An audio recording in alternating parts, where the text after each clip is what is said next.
ఈ కార్యక్రమాన్ని పెట్టుకున్నాను. అయితే రాజకీయంగా పబ్లిక్ మీటింగుల్లో విమర్శించడమే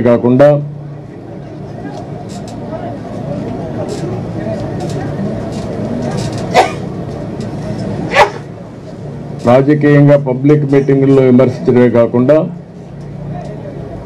అక్కడ చెప్పినప్పటికీ వారికి మళ్ళీ తెలియజేయడానికి ముఖ్య సారథులుగా పనిచేసే మీడియా కానీ, అదే మరి ఇన్ఫ్లుయెన్సర్స్ అనబడే సోషల్ మీడియా కానీ, లేకపోతే ఎన్నో సంవత్సరాలుగా రైతాంగ సమస్యలపైన పోరాడే రైతు నాయకులు కానీ, అదేవిధంగా రాజకీయాల్లో ఉండి ప్రజాసేవే పరమావధిగా పెట్టుకొని ఎప్పటికప్పుడు మా ప్రాంతానికి న్యాయం జరగాలి, ఇక్కడుండే ఈ ప్రాంత ప్రజలు బాగుపడాలని ప్రజా జీవితంలో గడిపే ప్రజా నాయకులకి, ప్రజాప్రతినిధులకి అందరూ కూడా వాస్తవాలు తెలియాలి. ఎవరేం చేశారు, చరిత్రలో ఎవరెవరి పాత్ర ఎంతెంత ఉంది, ఎవరు మంచి చేశారు, ఎవరి వల్ల నష్టం జరిగింది, ఒకటి ప్రాంతం, రెండు రాష్ట్రం, రెండు కూడా సమన్వయం చేయడం కోసం నేను ఈ కార్యక్రమం తీసుకున్నాను. ఈరోజు రాష్ట్ర పరిస్థితులు చూసిన తర్వాత చాలా కలత చెందాను నా రాజకీయ జీవితంలో.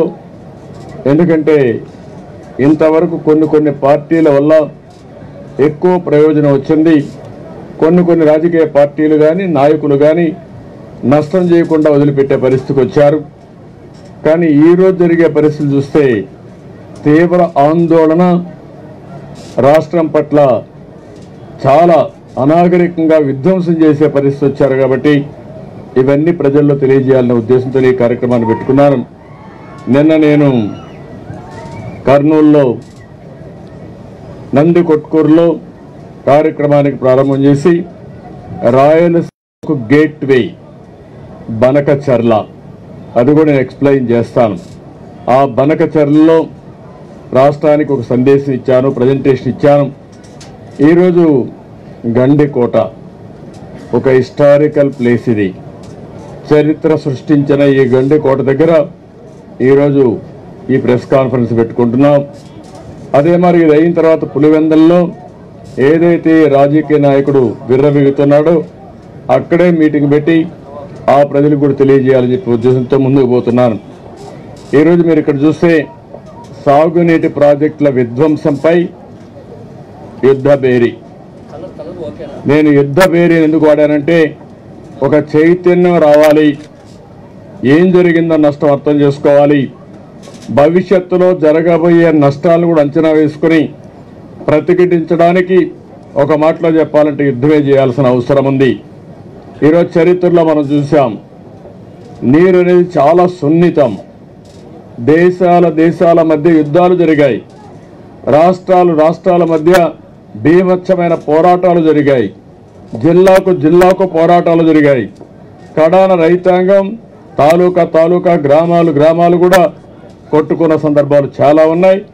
అలాంటి సున్నితమైన సమస్య పైన ఏమాత్రం అజాగ్రత్త మంచిది కాదు, జాగ్రత్తగా ఉండాలనే ఉద్దేశంతోనే యుద్ధ పేరు ప్రకటించాం. ఈరోజు మీరు ఇది చూస్తే కడప జిల్లాకి ఒక పెద్ద అసెట్ గండికోట. ప్రపంచంలో గుర్తింపు పొందిన అమెరికాలో గ్రాండ్ కెనన్ ఉంది, దాన్ని పోలుంటుంది మన గండికోట. ఇది ప్రపంచంలోనే ఇండియాలోనే ఒక బెస్ట్ టూరిజం హబ్గా తయారయ్యే అవకాశం ఉంటుంది. అక్కడంతా కొండపైన ఉంటే ఇక్కడ మీరు చూస్తే రెండు పక్కల ఈ కెనన్ ఉండి మధ్యలో వాటర్ ఉంటుంది. వాటర్ స్పోర్ట్స్ కానీ ఒక వాటర్ స్పోర్టే కాదు, ఒక హిస్టారికల్ ప్లేస్ చాలా బ్రహ్మాండంగా అభివృద్ధి అయ్యే అవకాశం వస్తుంది. అందుకే ఆ రోజు మీరు చూస్తే గండికోట ఫెస్టివల్స్ పెట్టా, దీన్ని పాపులరైజ్ చేశాం. కడప ఎయిర్పోర్ట్ని రన్వే ఎక్స్పాన్షన్ చేసి నైట్ ల్యాండింగ్ ఫెసిలిటీ క్రియేట్ చేసి ఆధునీకరణ చేసి దాన్ని ఒక అట్రాక్టివ్ స్పాట్గా తయారు చేయాలనుకున్నాం. ఇంకో పక్క ఒంటిమిట్ట శ్రీరాముడు, అక్కడ కూడా ఆ రోజు మనకు భద్రాచలం తెలంగాణకు వెళ్తే ఇంకొక భద్రాచలంగా తయారు కావాలనే ఉద్దేశంతోనే ఒంటిమిట్టను అభివృద్ధి చేశాం. దీనికంతటికీ జిల్లాలో ఎకనామిక్ యాక్టివిటీ రావాలంటే బ్రహ్మాండమైన ఎయిర్పోర్ట్ ఉండాలని ఆ ఎయిర్పోర్ట్ అంతా కూడా రెనోవేషన్ చేయడం, ఆధునీకరణ చేయడం, నైట్ ల్యాండింగ్ ఫెసిలిటీ కూడా తీసుకొచ్చాం. ఇక్కడికి వచ్చినప్పుడు మొత్తం ప్రాజెక్టు మీద తెలుగుదేశం పార్టీ హయాంలో 68,293 కోట్లు ఖర్చు పెట్టాం. అదే కాంగ్రెస్ హయాంలో మీరు చూస్తే 22,165 కోట్లు. ఎంత వ్యత్యాసం ఉందో చూడండి. More than 5 times. అంటే ఇంత వ్యత్యాసంగా పనిచేసే ప్రభుత్వాన్ని నా చరిత్రలో ఎప్పుడూ చూడలేదు. రొటీన్గా గవర్నమెంట్ లేకపోయినా, ముఖ్యమంత్రి లేకపోయినా దీనికంటే అధ్వానంగా కేటాయింపులు ఉండవు. బాధ్యత కలిగిన ముఖ్యమంత్రి వచ్చినప్పుడు భావితరాల భవిష్యత్తు కోసం ఆలోచించవలసిన వ్యక్తి ఇది చేసిన మోసం. మొత్తం బడ్జెట్లో తెలుగుదేశం పార్టీ హయాంలో 9.63% ఖర్చు పెడితే ఇప్పుడు 2.35% ఖర్చు పెట్టారు. ఎంత మీగర్ అమౌంట్ కూడా రాష్ట్ర ప్రజలు అర్థం చేసుకోవాల్సిన అవసరం ఉంది. నెక్స్ట్, ఇది గ్రాండ్ పిక్చర్. ఈ తెలుగుదేశం పార్టీ హయాంలోనే తయారు చేశాం. మొత్తం 5 నదులు ఉన్నాయి, ప్రధానమైన నదులు. 69 చిన్న చిన్న నదులు కానీ ఇవన్నీ ఉన్నాయి, పేరుండే నదులు, వాగులు, వంకలు ఇంకా చాలా ఉన్నాయి. ఇది వంశధార, ఇది నాగావళి, ఇది గోదావరి, ఇది కృష్ణ, ఇది పెన్నా. ఈ 5 పుణ్య నదులు కానీ మనం అనుసంధానం చేసుకుంటే ఆటోమేటిక్గా రాష్ట్రానికి కరువు అనే మాట లేదు. ప్రతి ఒక్క ఎకరాకు నీళ్లు ఇవ్వచ్చు, రాష్ట్రాన్ని సస్యశ్యామలం చేయొచ్చు.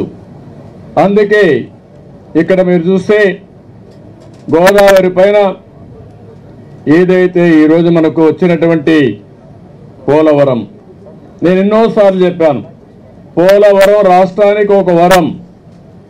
పోలవరాన్ని పూర్తి చేసుకుని నదుల అనుసంధానం పూర్తి చేసుకోగలిగితే రాష్ట్రంలో ప్రతి ఒక్క ఎకరాకు నీళ్ళు ఇచ్చే అవకాశం వస్తుంది. ఆ విషయాన్ని పదే పదే చెప్పాం. దీన్ని తెలుగుదేశం పార్టీ ఏ విధంగా దోహదం చేశామో, ఎంత బాధ్యతగా ప్రవర్తించామో చరిత్ర చూస్తే మీకు ఒక ఐడియా వస్తుంది. ఇక్కడి నుంచి మీరు చూసినప్పుడు పైన నుంచి కూడా ఇది ఏదైతే వంశధార ఉందో ఇప్పటికే నాగావళికి మనం అనుసంధానం చేయగలిగాం. హేరా బ్యారేజ్ కట్టి, రిజర్వాయర్ కట్టి తద్వారా ఈ 2 నదులు అనుసంధానం చేసే పరిస్థితికి వచ్చాం. ఇంకా పూర్తి కావాలి. అక్కడి నుంచి మీరు చూస్తే గోదావరి నుంచి ఉత్తరాంధ్ర సుజల స్రవంతి లెఫ్ట్ కెనాల్ వస్తుంది. అక్కడి నుంచి ఉత్తరాంధ్ర సుజల స్రవంతి వస్తుంది. ఇది మొత్తం నాగావళి మధ్యలో ఉండే నదుల్ని పైన వంశధార దగ్గరికి వెళ్ళి పైన ఒక నది ఉంది బారువ, అది ఇచ్చాపురం దగ్గర ఉంటుంది, అక్కడ దాకా పోయే పరిస్థితి వస్తుంది. కాబట్టి మొత్తం నదులన్నీ పైనంతా అనుసంధానం అవుతాయి. ఇక్కడి నుంచి కృష్ణాకు నీళ్లు తీసుకొచ్చాం. ఇక్కడే మీరందరూ గుర్తుపెట్టుకోవాలి, కృష్ణాకు నీళ్లు తీసుకొచ్చింది పట్టసీమ ద్వారా 8 సంవత్సరాల కంటే ముందు. ఆ రోజు దీనివల్ల లాభమేమన్నారు, నేను ఆ రోజు చెప్పాను. పట్టసీమ ద్వారా కృష్ణా నదికి నీళ్ళిచ్చి ప్రకాశం బ్యారేజ్ ద్వారా కృష్ణా డెల్టాకు నీళ్ళు ఇచ్చాం. 120 TMC నీళ్లు. అక్కడికి అంత మునుపు ఎక్కడి నుంచి వచ్చేటి నీళ్లు? శ్రీశైలం నుంచి. శ్రీశైలంలో 120 TMC నీళ్లు పొదుపు చేసి ఆ 120 TMC నీళ్లు రాయలసీమకు అందజేశాం. దానికంటే ఎక్కువే ఇచ్చాం. అందుకే 4-5 సంవత్సరాలుగా కరువు లేకుండా వీలైనంత వరకు రిజర్వాయర్స్ అన్ని ఫుల్ చేయగలిగామంటే ఆ రోజు తీసుకున్న నిర్ణయం. చాలా మందికి ఇది అర్థం కాకపోవచ్చు. పట్టసీమలో సేవ్ అయిన నీళ్ళని ఈరోజు మనం ఇక్కడ తీసుకురాగలిగాం. ఈరోజు ఇక్కడ మీరు చూస్తే ఇది మొత్తం నా ఆలోచన, నా జీవిత ఆశయం కూడా. ఎందుకంటే ఇక్కడికి వచ్చినప్పుడు కృష్ణానది అక్కడి నుంచి కిందికి వచ్చినప్పుడు ఈరోజు ఇక్కడ కృష్ణానదిలో మీరు చూస్తే 3 ఉన్నాయి ఇక్కడ ప్రధానంగా. ఒకటి పిఏబిఆర్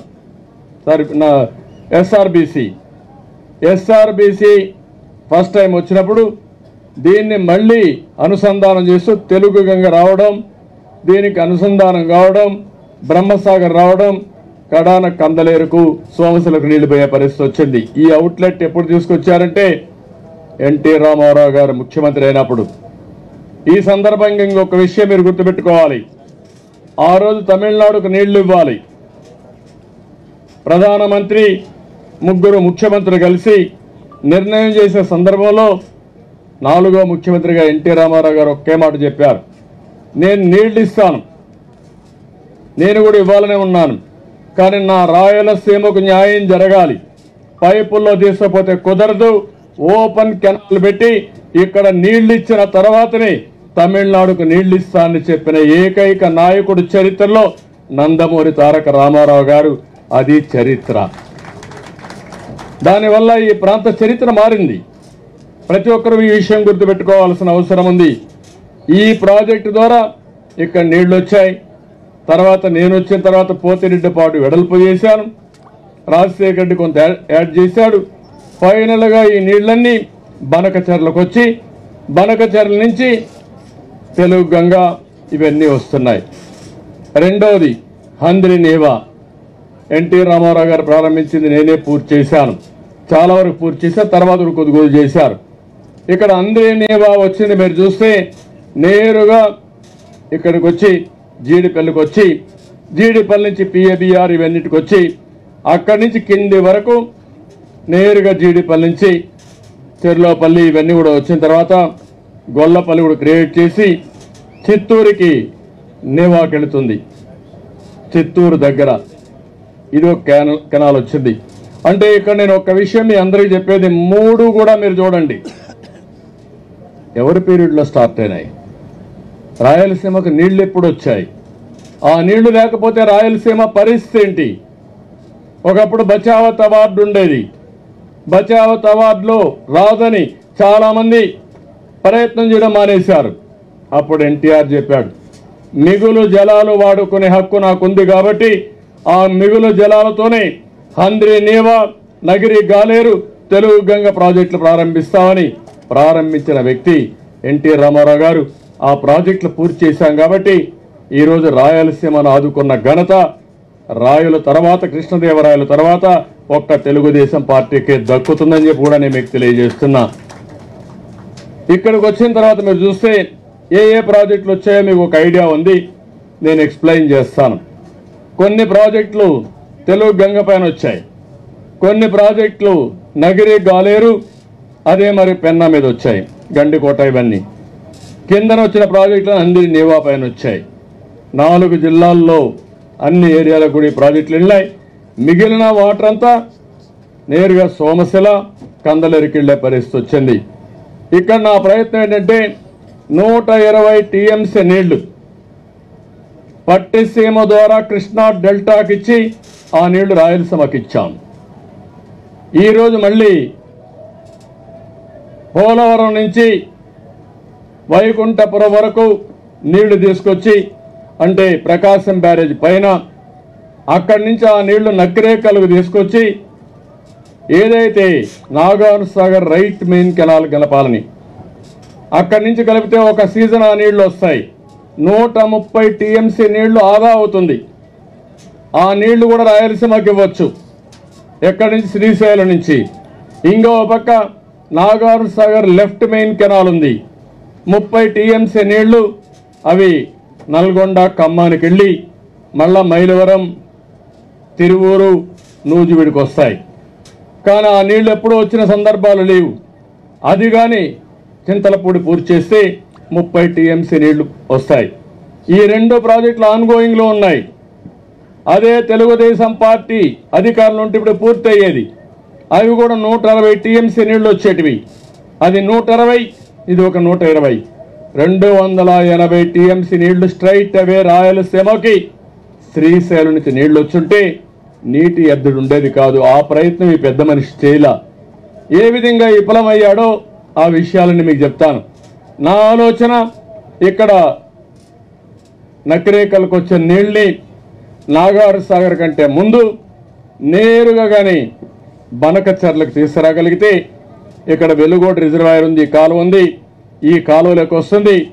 ఈ కాలువ నుంచి ఇప్పుడు మనవాడు చూపించింది డైరెక్ట్గా ఇక్కడి నుంచి తీసుకొచ్చి బనకచర్లు వేశారు. అది కూడా అవసరం లేదు, ఈ కాలువకే తీసుకురావచ్చు.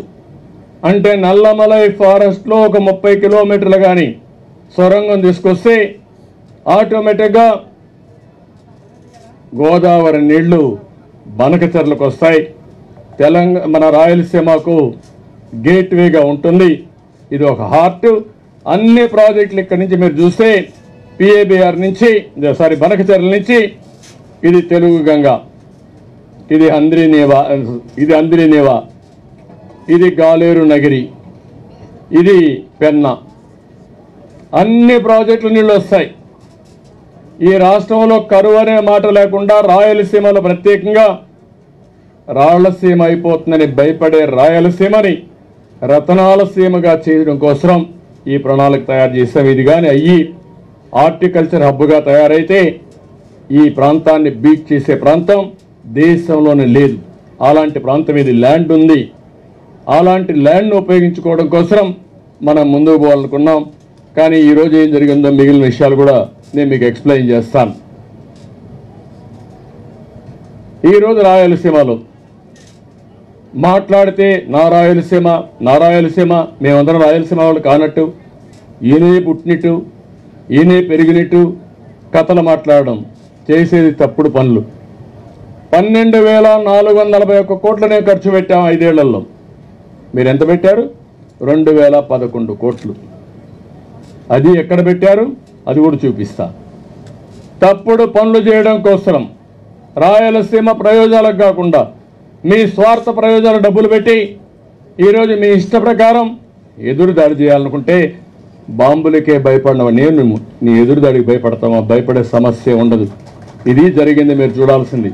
ఇది ఎండగట్టడానికే నేను ఈ పవర్ పాయింట్ ప్రజెంటేషన్లు తీసుకున్నాను.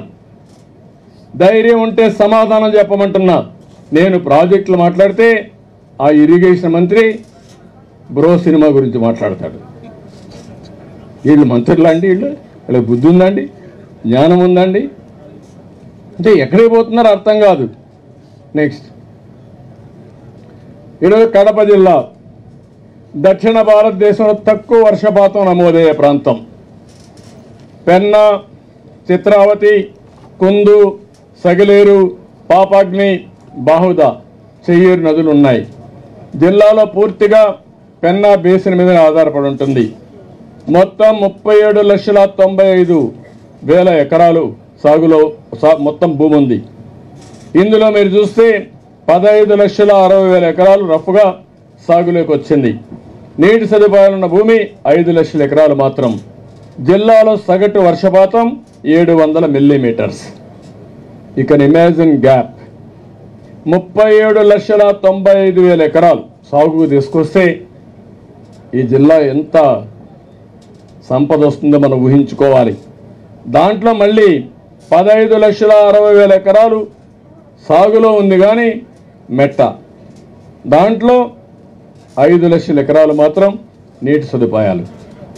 కనీసం ఒక మెట్ట వేసినప్పుడు 1-2 వెట్టింగ్లు కానీ నీళ్లు ఇవ్వగలిగితే ప్రొడక్టివిటీ 40-50% పెరిగే పరిస్థితి వస్తుంది. ఇది ఇక్కడుండే సంపద. దీన్ని ఏ విధంగా చేయాలనో, నీళ్ళు అనేది ఈ జిల్లాకు వరం, ఆ నీళ్లు తేవడమే నా ప్రయత్నం. నెక్స్ట్, ఇక్కడ గురించి తెలుగు గంగ. ఇటీవల కాలం 1,08,000 ఎకరాలు ఈ జిల్లాలో ఆయకట్ మొత్తం కలిసి 504 కోట్ల రూపాయలు తెలుగుదేశం పార్టీ హయాంలో ఖర్చు పెడితే వీళ్ళు ఖర్చు పెట్టింది 383 కోట్లు. ఆయకట్టు పెంచేందుకు ఎటువంటి చర్యలు లేవు. లైనింగ్ పనులు పట్టించుకోలేదు.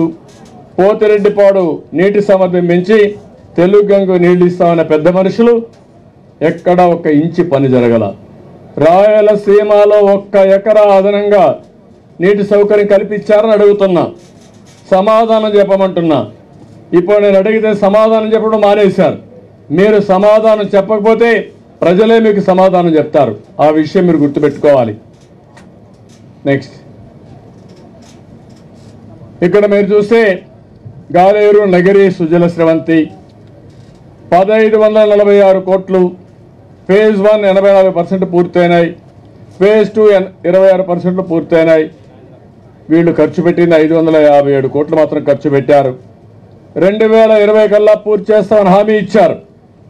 ఈ నీళ్లు గండికోట ద్వారా ఈ నీళ్లు మళ్ళీ నగిరి గాలేరుకు వచ్చి నేరుగా తిరుపతి బాలాజీ రిజర్వాయర్కి వెళ్ళి అక్కడి నుంచి నగిరి దాకా వెళ్లాల్సిన అవసరం ఉంది. అరణ్యార్ ప్రాజెక్టుకి వెళ్లాల్సిన అవసరం ఉంది. అది పూర్తిగా పడకేసే పరిస్థితికి వచ్చింది. అంటే ఈ జిల్లాకే కాకుండా చిత్తూరు జిల్లాకు కూడా ఈ ప్రాజెక్టు ద్వారా ప్రయోజనం ఉంది. వారికి కూడా అన్యాయం చేసే పరిస్థితి ఉంది ఇక్కడ. నెక్స్ట్, ఈరోజు గండికోట ఒకసారి మీరు చూస్తే చాలాసార్లు గండికోటకు వచ్చాను. ఈ పనులన్నీ పర్యవేక్షించాం. నేను ఎన్ని ఇబ్బందులు పడాలో అన్ని ఇబ్బందులు పడి అప్పట్లోనే 12 టీఎంసీ నీళ్లు నిర్మించడానికి 665 కోట్ల రూపాయలు వాళ్లకు R&R ప్యాకేజ్ కానీ ల్యాండ్ ఎక్విజిషన్ కానీ డబ్బులు ఇచ్చి మొత్తం పూర్తి చేశాం. దారి అంతా కూడా మునిగిపోతుందంటే నీళ్లు పెట్టాలంటే ఆల్టర్నేటివ్ ఇప్పుడు మనం వచ్చిన దారి ఆ రోజే క్రియేట్ చేశాం. 128 కోట్లు ఖర్చు పెట్టాం. ఈరోజు ప్రస్తుత పరిస్థితి ఎవరో కొంతమంది ఇది ఉన్నారని చెల్లింపులు ఇవ్వకుండా 10 లక్షలు ఇస్తామన్న ప్రభుత్వం ఆ డబ్బులు కూడా ఇవ్వకుండా వేరే కొర్రీలు పెట్టి నానా విధాల బాధ పెడుతూ మొత్తం దెబ్బతీసే పరిస్థితికి వచ్చారు. నీళ్లు మాత్రం బలవంతంగా నింపారు కానీ కాంపన్సేషన్ మాత్రం ఇవ్వకుండా రైతాంగాన్ని ఇబ్బంది పెడుతూ ఇష్టానుసారంగా ప్రవర్తించే పరిస్థితికి వచ్చారు. ఈరోజు ఇవన్నీ మీరు చూసినప్పుడు గండికోట మొత్తం పూర్తి చేసింది కానీ వివిధ సమయాల్లో తెలుగుదేశం పార్టీ చేస్తే వీళ్ళు దాన్ని ఫైనల్ స్టేజ్లో వాళ్ళకి ఇవ్వాల్సిన డబ్బులు కూడా ఇవ్వలేకుండా అడ్డం పెట్టే పరిస్థితికి వచ్చారు. నెక్స్ట్, గండికోట CBR 24,000 ఎకరాలు కొత్త ఆయకట్టు, 60,000 ఎకరాలు స్టెబిలిటీ, ప్రాజెక్టు వ్యయం 1744 కోట్లు, 6 దశలు. ప్రస్తుత పరిస్థితి చూస్తే ఫేజ్ 2 పేరుతో 10% కూడా పూర్తి కాలేదు. ఇక్కడ మీరు గుర్తుపెట్టుకోవాలి, ఇప్పుడే చూసొచ్చా. ఆ ప్రాజెక్ట్ అవసరం ఉందా? స్ట్రైట్ నేను అడుగుతున్నా. దేనికి పెట్టారు? కమిషన్ల కోసం. లిఫ్ట్తో పనిచేస్తూ ఉంది. ఇక్కడి నుంచి పైడిపాలెం వెళ్తూ ఉంది.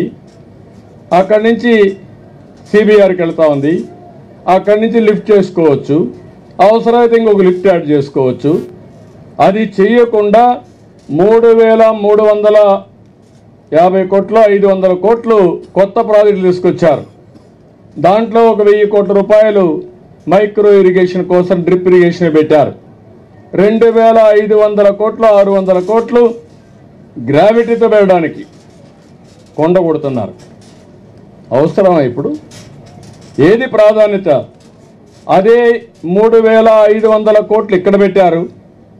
ఇంకో పక్క ఈయన స్నేహితుడు లేకుంటే వీళ్ళ కుటుంబంలో మెంబరు ఏమన్నా తెలియదు, మంత్రి, MP, ఆయన కంపెనీకి ఒక 5,300 కోట్ల రూపాయలతో గాలేరు నగర్ నుంచి నీళ్లు తీసుకెళ్తారంట హంద్రీ నీవాకి. అవసరమా? హంద్రీ నీవా వెళ్తా ఉంది. గాలేరు నగరి ఈ పక్క ఉంది. గాలేరు నగర్లో నీళ్లు లేవు. ఈ చిత్తూరు దాకా వెళ్ళాలి. ఆ పక్క నీళ్లుంటే ఆ పక్కనే పుష్ చేయొచ్చు. అది కూడా పూర్తి చేయలేదు. ఇంకా మదనపల్లి దాటి నీళ్లు పోలేదు. అక్కడి నుంచి శ్రీనివాసపురం కానీ లేకుంటే రాయచోటు కొన్ని నీళ్లు ఇవ్వడానికి కానీ అక్కడి నుంచి నేరుగా చిత్తూరు వరకు వెళ్ళే పరిస్థితి వస్తుంది. కుప్పం వరకు వెళ్ళే పరిస్థితి వస్తుంది. అక్కడ నీళ్లు ఇవ్వకుండా కాంట్రాక్టర్ కోసం, నీ మనిషి కోసం, దోచిపెట్టడం కోసం 5,000 కోట్లు అంటే ఏంటండి? అది 5,000 కోట్లు, ఇది 3,000 కోట్లు, 8,000 కోట్ల రూపాయలు ఖర్చు పెడితే కనీసం 15 లక్షల ఎకరాలకు మైక్రో ఇరిగేషన్, బిందు సేద్యం, తుంపర్ల సేద్యం పెద్ద ప్రాజెక్ట్ తయారు చేసి అదనంగా 15 లక్షల ఎకరాల కంటే తక్కువ నీళ్లు 2.5 acres మైక్రో ఇరిగేషన్లో వస్తుంది. 1 ఎకరాకు వాడే నీళ్లు 2.5 ఎకరాలకు వాడే పరిస్థితి వస్తుంది. ఆ విధంగా అదనంగా అదే నీరుతో 15 లక్షల ఎకరాలు అదనంగా నీటిచ్చే పరిస్థితి వస్తుంది. రాయలసీమలో అది చేయకుండా దోపిడీకి శ్రీకారం చుట్టారు. ఈ రెండే కాదు, ఇంకొకటి ఉంది రాయలసీమ లిఫ్ట్ ఇరిగేషన్ అంట, కరువు నివారణ పథకం అంట. అక్కడ బిల్లుని దోచిపెట్టే 3 చూపిస్తాను. ఎంత ఘోరాతి ఘోరంగా చేస్తున్నారో దీన్ని బట్టి అర్థమవుతుంది. అవుకు 20,000 క్యూసెక్స్ 4,452 కోట్ల రూపాయలు ఆ రోజు ఖర్చు పెట్టాం. యుద్ధ ప్రాతిపదిక పనిచేశాం. ఆ రోజు మీ అందరికి కూడా చూపించాను నేను. అవుకు టన్నల్ ద్వారా నీళ్లు రాకపోతే గండికోటకు నీళ్లు రావు. మేము ప్రయత్నం చేసే సాఫ్ట్ సాయిల్స్ వల్ల అది రాకుండా పడిపోతా ఉంటే దాన్ని వదిలేసి మళ్ళా ఆల్టర్నేటివ్ ఛానల్ చేసి ఒక వార్ ఫుటింగ్లో సకాలంలో పూర్తి చేసి గండికోటకు నీళ్లు తీసుకొచ్చాం. రెండో ఛానల్ రావాలి, ఇంతవరకు ఏమీ లేదు. ఎడమ సొరంగం 20 నాటికి పని ప్రారంభిస్తామన్నారు. ఏమైందని అడుగుతున్నా. ఎక్కడ మీకు కమిట్మెంట్ ఉంది? ఎక్కడా కమిట్మెంట్ లేదు. ఆ రోజు గోరకల్లో కూడా ప్రాబ్లమ్స్ ఉంటే అవి కూడా పూర్తి చేసి మళ్ళా కడప జిల్లా ఒక నీళ్లు తీసుకొచ్చి నీళ్లు ఇచ్చిన పార్టీ తెలుగుదేశం పార్టీ. ఇప్పుడు అవన్నీ కూడా పట్టించుకోకుండా వదిలిపెట్టే పరిస్థితికి వచ్చారు. ఇంకో పక్కన పింఛ మీరు చూశారు. 3,773 ఎకరాలకు సాగునీరు, 1,00,000 క్యూసెక్స్ పైగా వరద నీరు చేరి ప్రాజెక్టు ఆనకట్టు కొట్టుకోబోయే పరిస్థితి వచ్చింది. అన్నమయ్య 22,500 ఎకరాలకు సాగునీరు, ఇసుక మాఫియా వల్ల వరద నీటి వల్ల 62 మంది సజీవ దహనమయ్యారు. ఇంకో పక్క 6,000 కోట్ల రూపాయల ఆస్తి నష్టమైంది. ఇంతవరకు ఆ ప్రాజెక్టు మళ్ళా రిపేర్ చేయాలని ఆలోచన వాళ్ళకు ఉందా? రెక్టిఫై చేశారా? ఆలోచన చేశారా? ఏమనాలి మనం అంటే, ఒక ప్రాజెక్టు కొట్టుకోబోయిన తర్వాత మీ అసమర్థత వల్ల పోతే సిగ్గుపడి మళ్ళీ దాన్ని రెక్టిఫై చేయాలి కదా. ఆ ప్రాంతానికి న్యాయం జరగాలి కదా. మీ యొక్క అసమర్థత వల్ల, మీ యొక్క దూరదృష్టి లేకుండా మెయింటైన్ చేయకుండా పోయిన దానివల్ల ప్రాజెక్టు పోయింది, ఆస్తులు పోయినాయి. వీళ్ళేం పట్టించుకోవడం లేదు. వీళ్ళ నిర్లక్ష్యం ఖర్చుది. ఇంకో పక్క ఈరోజు చూస్తే మొత్తం రివర్స్ నిర్ణయాలు. జీవో నెంబర్ 325 తీసుకొచ్చాడు. 198 నీటి ప్రాజెక్టులు పూర్తిగా ప్రీ క్లోజర్ చేశాడు. అందులో ఇక్కడ 102 ప్రాజెక్టులు రాయలసీమలో ఉన్నాయి, కడపలో 14 ఉన్నాయి. నేను ఆ రోజు కూడా నేను ముఖ్యమంత్రి అయినప్పుడు 2014లో చాలా ప్రాజెక్టు డిలే అయిపోతే మట్టి పని చేసి వెళ్ళిపోతే అవసరమైతే రేట్లు పెంచితే 200% పెరుగుతుందని పెంచకుండా ఎంత కాస్ట్ ఉందో కాస్టే ఇస్తానని గట్టిగా ఒత్తిడి తీసుకొచ్చి ఆ ప్రాజెక్టులని పూర్తి చేయించా. ప్రాజెక్టుల దగ్గర నిద్రపోయా, మీరు జ్ఞాపకం పెట్టుకోవాలి. అవుకు రిజర్వాయర్ దగ్గర పడుకున్నాను, మదనపల్లిలో పడుకున్నాను, ఇక్కడైతే తోటపల్లి రిజర్వాయర్ దగ్గర పడుకొని పరిగెత్తిచ్చి అన్ని పూర్తి చేశాం. ఈరోజు మీరేం చేశారు? ఎందుకు క్లోజ్ చేశారు? మళ్ళా 5 ఏళ్ళు పిలవకూడదంట. టెండర్లు అవి కూడా ఇచ్చారు. 102 ప్రాజెక్టుల్ని, రాయలసీమ ప్రాజెక్టుల్ని ప్రీ క్లోజర్ పెట్టిన మిమ్మల్ని ఏమనాలి? 5 ఏళ్ళు మళ్ళా టెండర్లు పిలవద్దని చెప్పిన మిమ్మల్ని ఏం చెప్పాలని అడుగుతున్నా. నెక్స్ట్, ఇవన్నీ ఒక ఎత్తు అయితే ఇప్పుడు కొత్త ప్రాజెక్టులు అంటూ దోపిడీకి ప్రారంభించారు.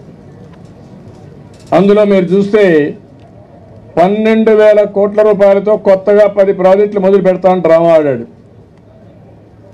అది మొదటి డ్రామా. పులివెందులకు నీళ్లంటూ 3,556 కోట్లు.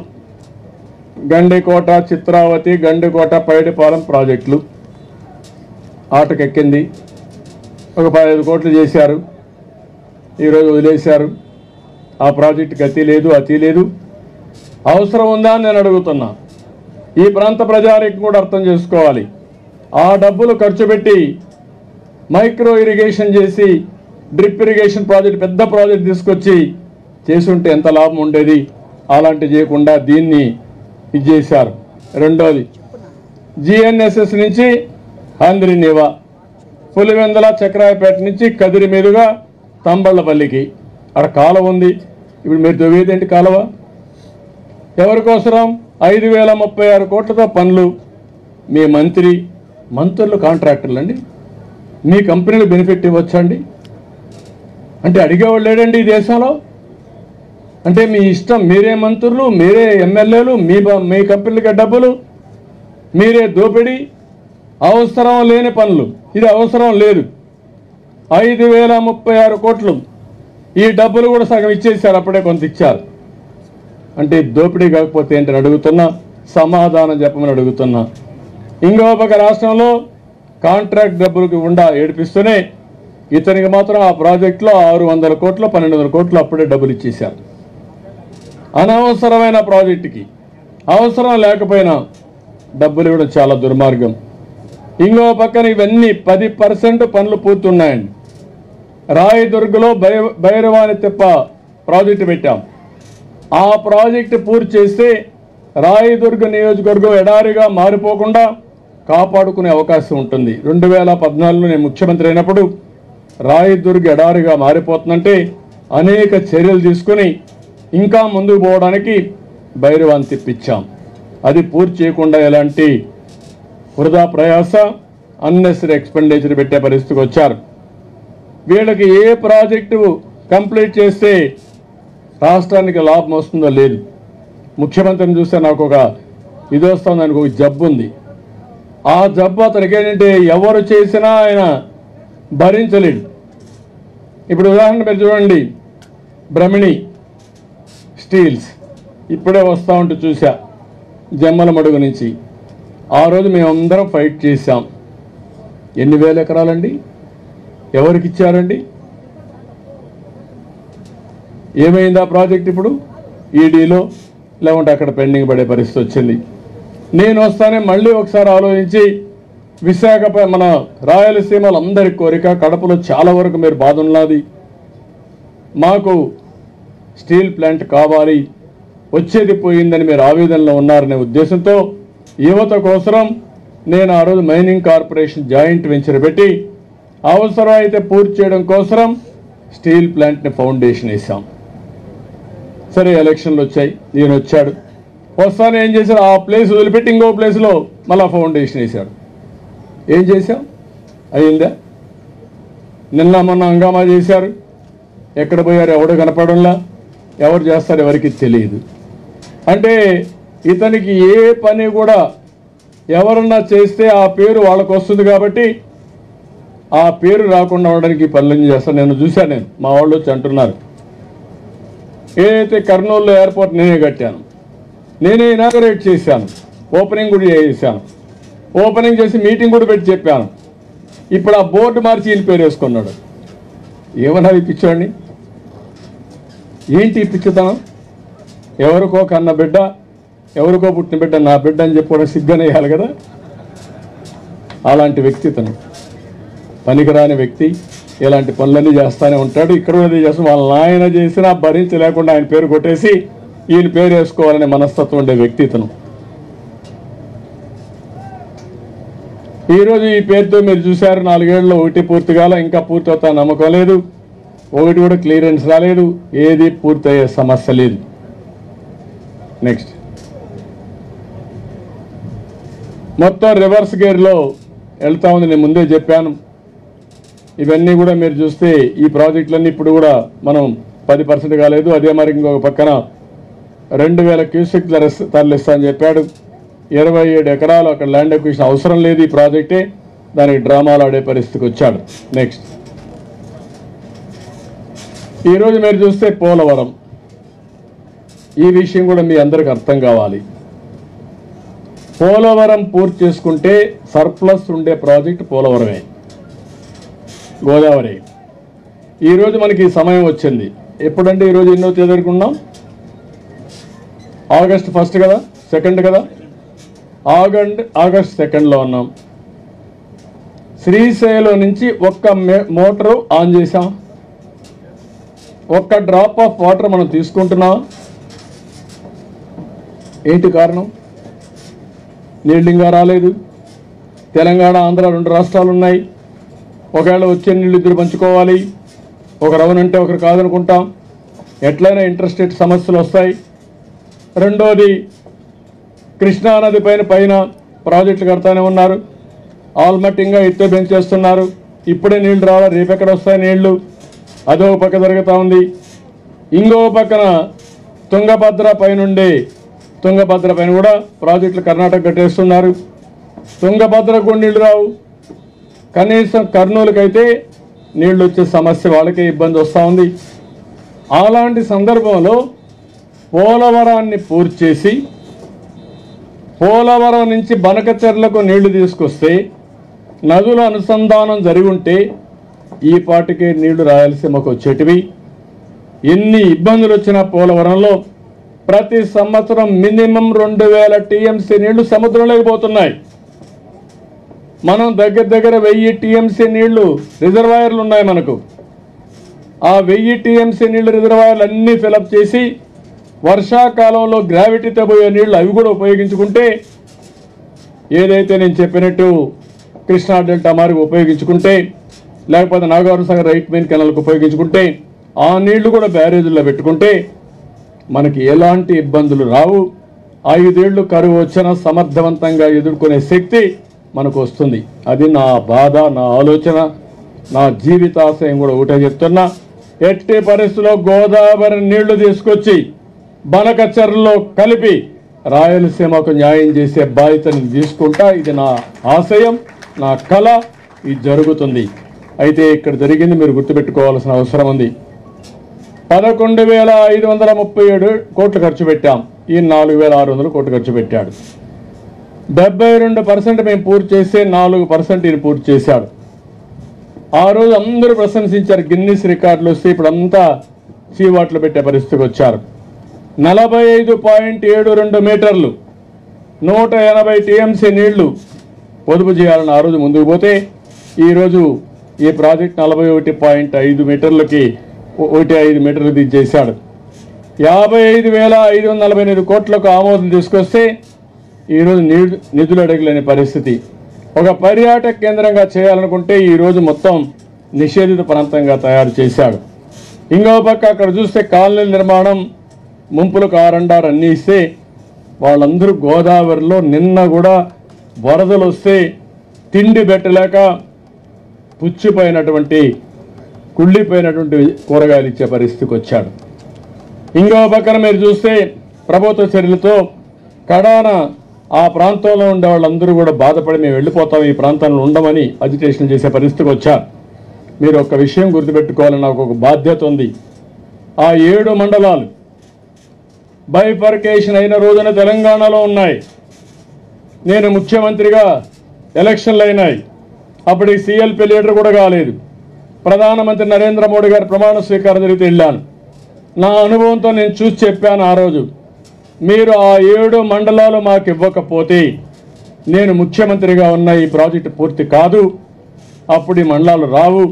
కాబట్టి మీరు ఒకవేళ నేను కానీ ముఖ్యమంత్రిగా ఉండాలంటే 2 రాష్ట్రాల సమస్య పరిష్కారం కావాలంటే 7 మండలాలు ఆంధ్రాకి ఇస్తేనే అవుతుందంటే పార్లమెంట్ సమావేశాలు పెట్టక మునిపే ఆర్డినెన్స్ తీసుకొచ్చి ఆర్డినెన్స్ పాస్ చేసిన ప్రభుత్వం కేంద్ర ప్రభుత్వం. ఆ రోజు ఫస్ట్ టైం చరిత్రలో మొదటి క్యాబినెట్లో ఆర్డినెన్స్ పాస్ చేసి ఆ ఆర్డినెన్స్ని ఆమోదించి మనకు హక్కిచ్చారు. దానివల్ల జరిగింది.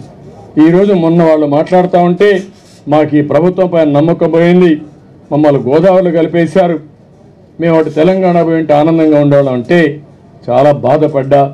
అందుకే చెప్పా, ఆ ముంపు ప్రాంతాలన్నీ కలిపి పోలవరం జిల్లా తీసుకొచ్చి వాళ్ళకు న్యాయం చేస్తానని కూడా చెప్పాను. దానికి కారణం వాళ్ళు త్యాగం చేశారు. త్యాగం చేసిన వాళ్ళ యొక్క త్యాగం ఊరికే పోవడానికి వీల్లేదని ఉద్దేశంతోనే నేను హామీ ఇచ్చాను. ఇప్పుడు ఇంకొకసారి చూస్తే నెక్స్ట్ ఈరోజు ఇంకో పక్కన మీరు చూస్తే పోలవరం ప్రాజెక్టులో 3 ప్రధానంగా ఉన్నాయి. 72% పూర్తి చేశాం. డయాఫామ్ వాల్, ఎందుకంటే పోలవరం సాయిల్ లూజ్ సాయిల్, నీళ్లు లీకేజెస్ అవుతాయి. దాన్ని అరెస్ట్ చేయాలంటే ప్రత్యేకమైన టెక్నాలజీతో డయాఫామ్ వాల్ తీసుకొచ్చి 100 మీటర్లు అంటే 300 అడుగుల వరకు దాని కింది వరకు తీసుకెళ్లి 100 అడుగుల కింద నుంచి తీసుకొచ్చి స్పెషల్ కాంక్రీట్ వేసుకుంటూ పైకి తీసుకొస్తారు. 2 సీజన్లో పూర్తి చేశాం. ఆ పనులు పూర్తయినాయి. దాన్ని మళ్ళీ ఈసీఆర్ఎఫ్ డ్యామ్ రావాలి. ఆ డ్యామ్ కట్టేటప్పుడు పైన నుంచి నీళ్ళు రాకూడదు, కింద నుంచి నీళ్ళు రాకూడదు. దానికోసం కాఫర్ డ్యాములు కట్టాం. కాఫర్ డ్యాములు కూడా 80% పనులు అయిపోయినాయి. పనులు అయిపోయినప్పుడు ఎలక్షన్స్ వచ్చాయి. ఎలక్షన్లు వచ్చిన రోజునే ఇతను అనౌన్స్ చేశాడు, నేను రివర్స్ టెండరింగ్ పోతానని. పోలవరం కాంట్రాక్టర్ని రద్దు చేశాడు, ఇంజనీర్లు మార్చేశాడు. 2 సంవత్సరాలు ఎవరిని పెట్టలేదు. దాంతో ఏమైనా వరదలు వచ్చాయి. వరదలు వచ్చి మొత్తం డయాఫామ్ వాల్ పైన వెళ్ళిపోయినాయి. ఆ 2 కాఫర్ డ్యాముల మధ్యలో నీళ్లు వచ్చేసాయి.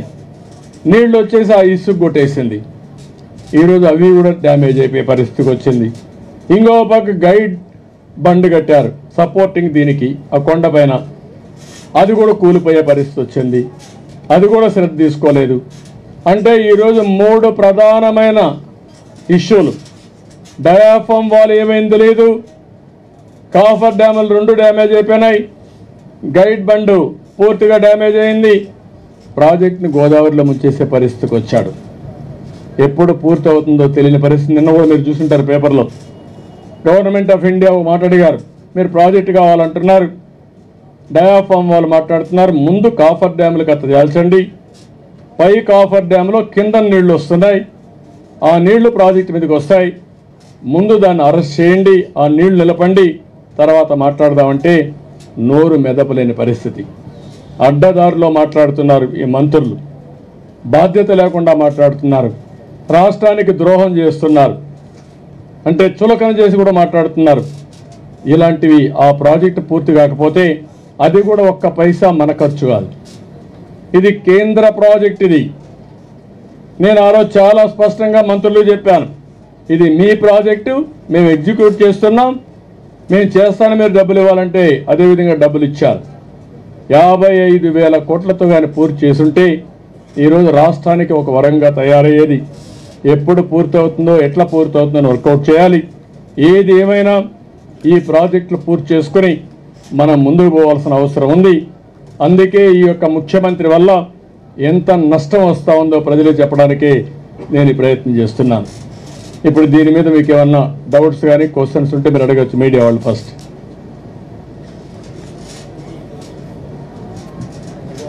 మొత్తం మీద మీకు అవగాహన అయిందా ఇప్పుడు, లేకపోతే ఇంకా ఏమైనా డౌట్లు ఉన్నాయా? ఇంకా 1-2 కావాలి చూపిస్తాం, మళ్ళీ రివైజ్ చేస్తాం పాఠాన్ని.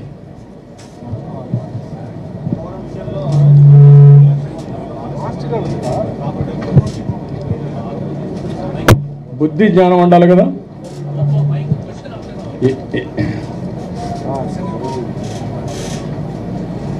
ఇప్పుడు చెప్పినటువంటి పోలవరం సంబంధించినటువంటి టీడీపీ హయాంలో జరిగిన జాప్యము నిర్లక్ష్యం వల్ల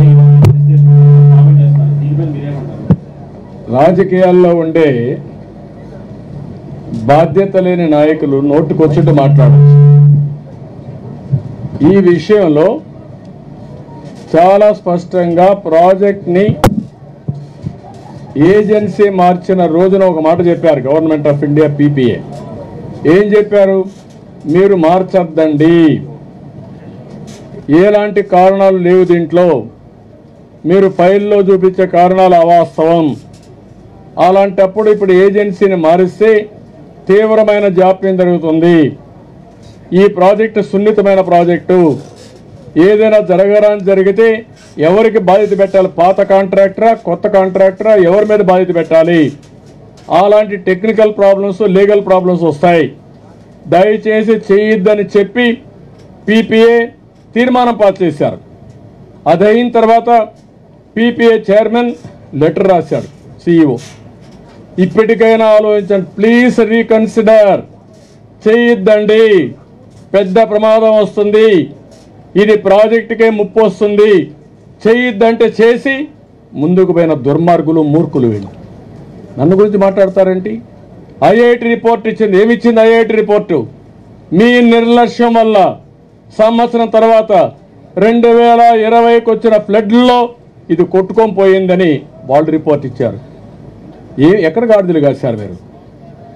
ఏం చేశారు మీరు 1.5 year? ఎవడు మార్చమన్నాడు మిమ్మల్ని? ఎందుకు మార్చారు మీరు? ఎవడిచ్చాడు ఈ అధికారం? సమాధానం చెప్పండి. ఒకవేళ వాళ్లే పెట్టి కానీ చేస్తుంటే పోయి ఉంటే అది నా బాధ్యత, లేవట టెక్నికల్ బాధ్యత. నీ యొక్క దుర్మార్గం వల్ల, నీ యొక్క నీచపు ఆలోచన వల్ల రాష్ట్రాన్ని తగలబెట్టి మళ్ళా ఎదురుదారి చేస్తావా నువ్వు? నేను ఇక్కడ మాట్లాడాలి, బాబాయిని చంపి ఏ విధంగా అయితే నీ మీద నా మీద వేశారో అదే మరి మాట్లాడుతున్నారు ఇక్కడ కూడా. అది వద్దు. ఇంకా మీరు కూడా విజ్ఞతగా ఎదురు తిరగాలి, మీరు మాట్లాడాలి. నీకు బాధ్యతను నువ్వు అడగాలి. ఏమయ్యా నువ్వు మాట చెప్తాను, ఈ లెటర్లకు సమాధానం చెప్పు. అడిగితే నీకు భయం ఎందుకు? నెక్స్ట్ డే నువ్వు నీ కథ ఎక్కడ ఉంటావు నీకే తెలియదు. మీడియా అయినా అదే, ఎవడైనా అదే. What is this? ఏమనుకుంటున్నారు?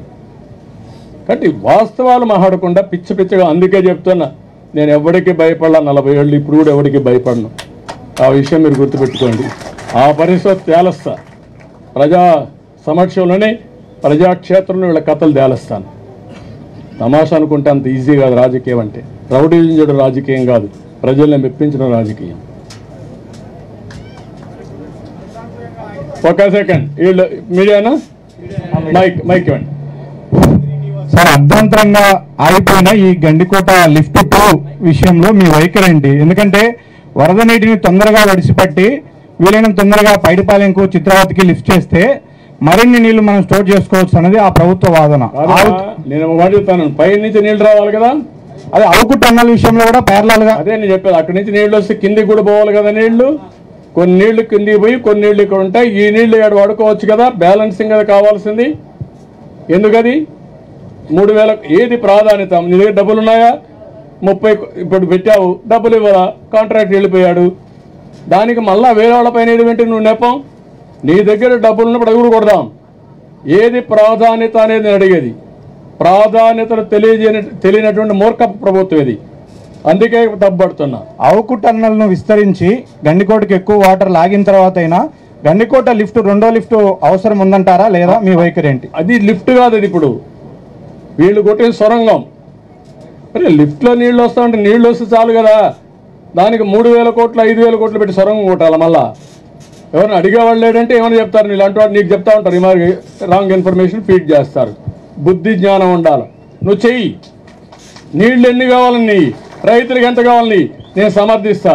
వాళ్ళకి ఇంకా మోడర్నైజేషన్లు, మైక్రో ఇరిగేషన్ వాళ్ళు ఆన్ చేసుకుంటే సెల్ ఫోన్లో వాళ్ళకి ఇరిగేషన్ జరిగే సదుపాయాలు, అది నేను రైతాంగం కావాలని కోరుకున్నాను తప్ప నువ్వు డబ్బుల కోసం కక్కుర్తిపడి అలాంటి తప్పుడు పనులు చేయదు.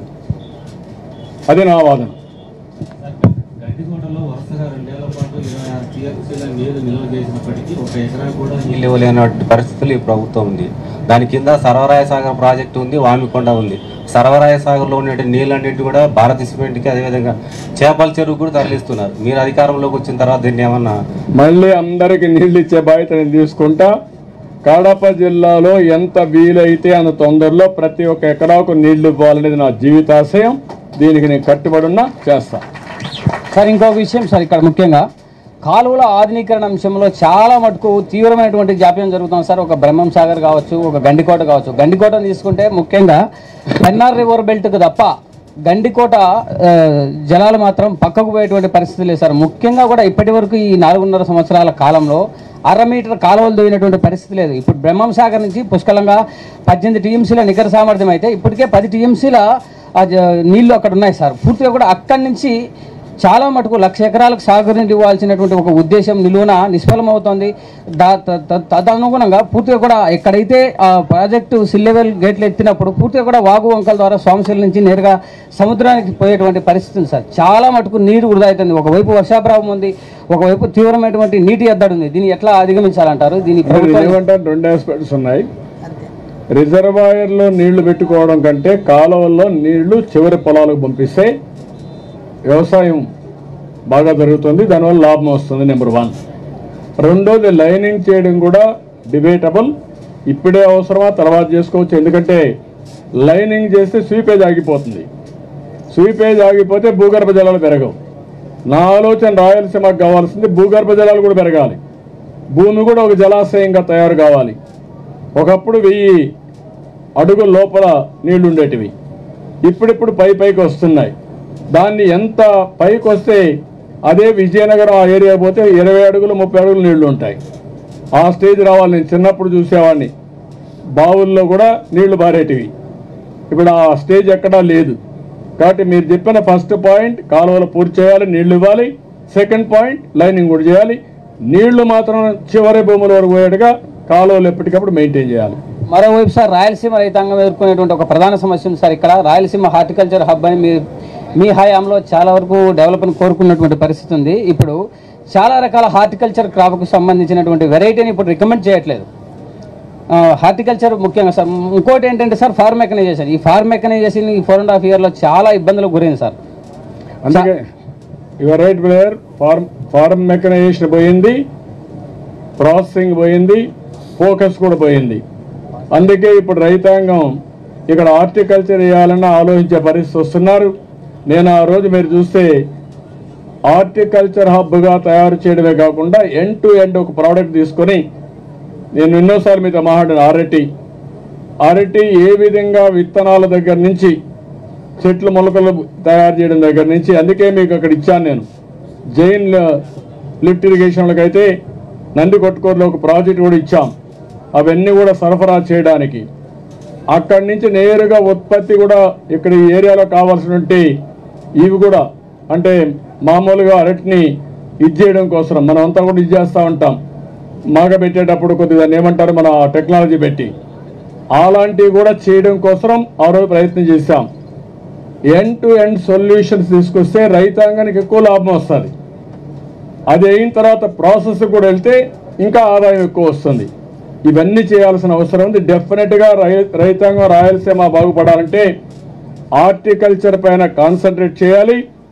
ఒక్కోసారి రేటు లేనప్పుడు ఎంఎస్పి కూడా ఇవ్వాలి, అప్పుడు నిలదొక్కోగలుగుతారు. నేను ఒకసారి మీరు చూస్తే ఏదైతే మేజర్గా పామ్ ఆయిల్కి డబ్బులు ఇచ్చా, మిరపకు డబ్బులు ఇచ్చా, ఇవన్నీ వాణిజ్య పంటలు. అప్పుడే ఒక సంవత్సరం దెబ్బతిన్నా మళ్ళా స్టెబిలైజ్ అవుతారు, మళ్ళా ముందుకు పోతారు. డెఫినెట్గా ఈ ప్రాంతాలు చేస్తేనే పరిష్కారం.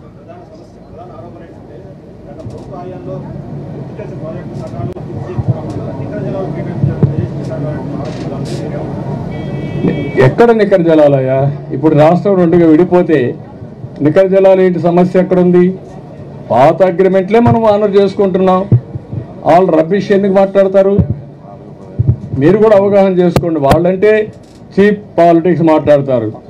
నేను హుందా పాలిటిక్స్ చేసిన వ్యక్తిని, కానీ వీళ్ళ కూడా నిలదీయకపోతే రాష్ట్రం నష్టపోతుందనే ఉద్దేశంతో ఈరోజు ఈ మాట మాట్లాడుతాను. ఈ మాత్రం పౌరుషంగా మాట్లాడుతున్నాను. నా జీవితంలో ఎప్పుడు వల్గర్ లాంగ్వేజ్ రాదు, ప్రింతి లాంగ్వేజ్ నేను మాట్లాడను. వాళ్ళు మాట్లాడే మాటలు చూస్తే కడుపు కాలిపోతుంది. అయినా కూడా ఇది చేసుకుని వాళ్ళు చేసే ప్రచారం కూడా, ఎవరన్నా సిగ్గుండే వాళ్ళైతే సిగ్గుపడి తలకాయ ఉంచుకోవాలి. రేపు తప్పు చేశామని, తప్పు చేసినా మళ్ళా తిప్పి ఇష్టానుసారంగా మాట్లాడడం అనేది నీతి బాహ్యం. ఇది మంచిది కాదు. మీరు అడగాలి. అది నువ్వేమంటున్నావు అంటే ఆయన తరపున నువ్వు ఒకరితో తీసుకుని నువ్వు ఆడేస్తున్నావు, అది కాదు. అదే మన నువ్వు ప్రాజెక్టుకి మొత్తం తిరిగా అక్కడ 6,75,000 రూపాయలు ఇచ్చి కట్ ఆఫ్ కూడా 2017 వరకు తీసుకొని వచ్చి అన్ని కుటుంబాలకు న్యాయం చేశారు. తర్వాత ఈ ప్రభుత్వం వచ్చిన తర్వాత 3,25,000 రూపాయలు ఇస్తామన్నారు, ఇవ్వలేదు. ఇప్పుడు పూర్వంతలకు 40 సంవత్సరాల వాళ్ళు అధికారంలో ఉన్నా కూడా నీళ్ళు ఇవ్వలేకపోతే తమరు వచ్చిన తర్వాత పైడిపాలెం పూర్తి చేసి నీళ్ళు ఇచ్చారు. ఎండిపోతున్న చెన్ని తోటలకు మళ్ళా 1 టీఎంసీ పెన్నా బిల్లు నుంచి నీళ్ళు ఇచ్చారు, చెట్లను బతికిచ్చారు. మరి వాళ్ళు ఆ ప్రభుత్వంలో 40 సంవత్సరాలుగా చేయాలని చేశాము. మైక్రో ఇరిగేషన్ ఒకటి పూర్తి చేయాలా, పొలవరం నియోజకవర్గం కానీ, ఇటు కమలాపురంలో జిఎంఎస్ఎస్ కానీ, అటు హంద్రీనివా కూడా 90% తమ హయాంలో పూర్తి చేసింది. 10% ప్రభుత్వం పూర్తి చేయలేకపోతా ఉంది. ఇంకా చేయాలనే ఆశలు కూడా రైతులు సన్నగిల్లిపోయినాయి. తమ వచ్చిన తర్వాత పూర్తి చేస్తామని చెప్పి ఒకసారి తమరు దృష్టిలో పెడతామని చెప్పాను సార్.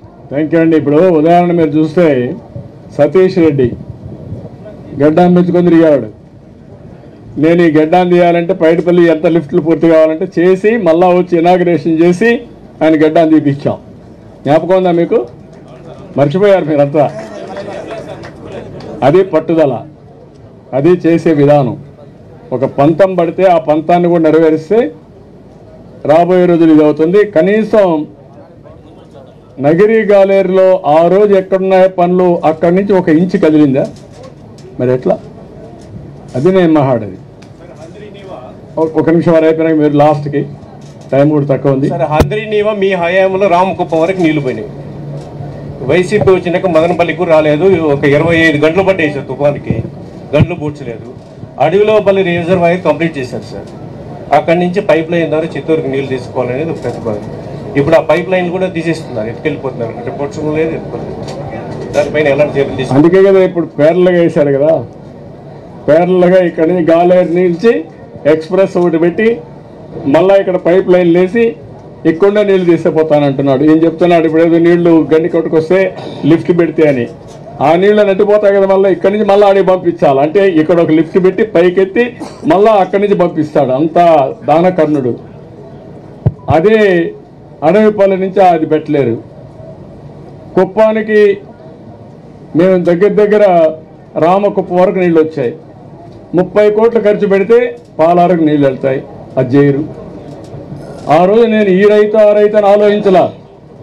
పైడిపాలెంలో చేసినప్పుడు ఎవరికోసరం? పులివెందుల కోసమే కదా ఆలోచించానా? ఒక్క క్షణం ఆలోచించలా.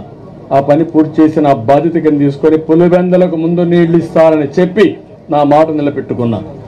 5 ఏళ్ళు అయింది. 30 కోట్లు పెట్టలేరా మీరు? 5,000 కోట్లు ఎందుకు పెడుతున్నారు? ఎవరి డబ్బు వస్తుంది ఇది? అది మనం అర్థం చేసుకోవాల్సిన విధానం. సార్, మేడా విజయశేఖర్ రెడ్డి సార్, రాజంపేట. చెప్పమా సార్, ఇక్కడ మీరు చూపించిన దానికన్నా చాలా దారుణమైన పరిస్థితి రాజంపేటలో ఉంది. పించా రిజర్వాయర్ తెగిపోవడం కావచ్చు, లేదా అన్నమయ్య డ్యామ్ తెగిపోవడం కావచ్చు, ఈ రాష్ట్ర చరిత్రలోనే కాదు దేశ చరిత్రలో కూడా ఏ గవర్నమెంట్లో కూడా ఇంత వైఫల్యం చెందడం సార్ గత 70 సంవత్సరాల స్వాతంత్ర భారతదేశంలో ఎక్కడా మనం చూడలేదు సార్. చాలా ఘోరమైన పరిస్థితి సార్.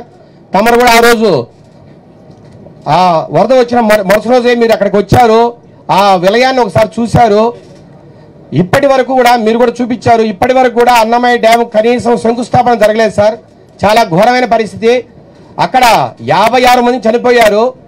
వారికి కాంపెన్సేషన్ ఆయన ప్రతిపక్ష నేత ఉన్నప్పుడు ₹1,00,00,000 ఇస్తామని చెప్పారు సార్. ఎక్కడైనా ప్రమాదవశాత్తు చనిపోయినా ఎవరికైనా ₹1,00,00,000 ఇస్తామని చెప్పారు. ఇప్పుడు కనీసం 10 లక్షలు కూడా ఇవ్వలేని పరిస్థితి. రెండోది సార్, చాలా మంది ఇల్లు కోల్పోయారు వరదల వల్ల. వారికి కనీసం ఇప్పుడు కూడా సార్ షెడ్లలో ఉన్నారు, షెడ్లు వేసుకుని ఉన్నారు సార్, మన రేకులు షెడ్లు వేసుకుని ఉన్నారు. ఎక్కడ కూడా సార్ ఒక్క ఇంటిని కూడా కట్టి ఇంతవరకు కూడా వారిని చేర్చిన సందర్భాలు లేవు.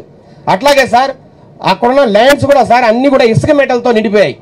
ఎక్కడ కూడా 1 ఎకరం పొలం కూడా ఈరోజు మళ్ళా వ్యవసాయానికి అనువుగా ఉండే పరిస్థితి లేదు సార్. చాలా ఘోరమైన పరిస్థితి సార్. కడప జిల్లాలోనే సార్ ఈరోజు రాజంపేట ప్రాంతము చాలా దారుణమైన పరిస్థితిలో ఉంది సార్. ఇదొక్కటి సార్. రెండవది, మాకు ఎప్పటి నుంచో గాలేరు నగిరి జలాలను ఎప్పటి నుంచో తేవాలని మీరు కావచ్చు, తర్వాత మన ప్రీతమ నేత ఎన్టీ రామారావు గారు కూడా ఎప్పుడో ఆయన శంకుస్థాపన చేశారు సార్. కొంతవరకు కాలువలు తవ్వారు కోడూరు రాజంపేట ప్రాంతంలో సార్. కానీ మీరు మన ప్రభుత్వం లేని తర్వాత ఇప్పటి వరకు సార్ కనీసం పట్టించుకున్న దాఖలాలు లేవు. దయచేసి సార్ మా ప్రాంతానికి, రాజంపేట ప్రాంతానికి సార్ గాలేరు నగిరి జలాలు మీరు ముఖ్యమంత్రి ఎట్లాగో అవుతారు. 2024లో మీరు ముఖ్యమంత్రి అయి తీరుతారు. ఎందుకంటే సార్ మీరు ఇప్పుడే చెప్పారు పిచ్చేవాడు పిచ్చి ప్రభుత్వం అని. ఇంకా చాలా ఎక్కువ కూడా మాట్లాడచ్చు దాని గురించి. బటన్ నొక్కితే ఓట్లేస్తారనే ఒక భ్రమతో బతుకుతున్నారు వీళ్ళు. డెవలప్మెంట్ పూర్తిగా పట్టించుకోవట్లేదు. సర్వనాశనం చేశారు ఈ రాష్ట్రాన్ని. మీరు చెప్పినట్టు చాలా మందికి డబ్బుల్ని పంచిచ్చారు, బిల్లుల రూపంలో పంచిచ్చారు, అందరికీ పంచుతున్నారు కూడా. చాలా ఘోరమైన పరిస్థితి సార్. తమరు మా ప్రాంతాన్ని దృష్టిలో పెట్టుకుని రాజంపేటకు గాలేరు నగరి జలాలను కూడా తీసుకురావాలి సార్. అట్లాగే అన్నమయ్య డ్యామును కూడా మీ చేతులతో శంకుస్థాపన చేయాలా, ఆ డ్యామును నిర్మించాలని కూడా మీకు సమయంగా ప్రార్థిస్తున్నాం. Thank you. నువ్వు చెప్పిన దానిపైన ఇప్పుడు ఎన్టీఆర్ మెమోరియల్ ట్రస్ట్ కూడా చనిపోయిన వాళ్ళకు ₹1,00,000 ఇచ్చి వాళ్ళకి ఏ విధంగా సహాయం చేయాలో అన్ని విధాల సహాయం చేశాం. కానీ ప్రభుత్వం మాత్రం ఏమీ పట్టించుకోకుండా గాలి వదిలిపెట్టే పరిస్థితి ఉంది. మళ్ళీ గాలేరు నగిరి కూడా తప్పకుండా పూర్తి చేసే బాధ్యత తెలుగుదేశం పార్టీ తీసుకుంటాం. సార్, గండికోట రైతులు మాట్లాడతాం సార్. చెప్పాం సార్, నమస్కారం సార్. నా పేరు పిల్లి నరసింహారెడ్డి సార్, వేగడపల్లి మాజీ సర్పంచ్ సార్. ఇంతకుముందు ఫోన్లో కూడా మాట్లాడినాను సార్. సార్, మాకు పండుగ చాలా అన్యాయం జరిగింది సార్. మీరు కూడా కొన్ని పాయింట్స్ చెప్పారు సార్. 2005లో 70,000తో ఇచ్చినటువంటి ఎకరా భూమి పరిష్కారం అది పరిహారం ఈ రోజుకు దాదాపు ఎకరా 30 లక్షలు అవుతుంది సార్. బయట దాదాపు మేము 16,000 ఎకరాలు భూములు కోల్పోయినాం సార్. దయచేసి ఇప్పుడు పరిహారం 10 లక్షలకు పెంచినట్లే మీరు మన ప్రభుత్వం ఏర్పడిన తర్వాత భూములు కోల్పోయిన రైతులకు కూడా కొంతైనా న్యాయం చేయాలని మన విజ్ఞప్తి సార్. ప్రభుత్వంలో కేవలం 1,86,000 4 సార్లు బిల్లు స్టాండ్ చూసి జాయింట్ కలెక్టర్ గారు బిల్లులు ఇచ్చేవాళ్ళు సార్. మన ప్రభుత్వం వచ్చినాక మీరు ఏకంగా 6,70,000 ఇచ్చి కౌంటర్లు పెట్టి 4,10,000 డబ్బులు ఇచ్చాం సార్. అది మన ఘనత, అది ఘనత మనం కూడా ప్రజలు చెప్పుకుంటున్నారు. ఈ రోజు ఈ జిల్లాలో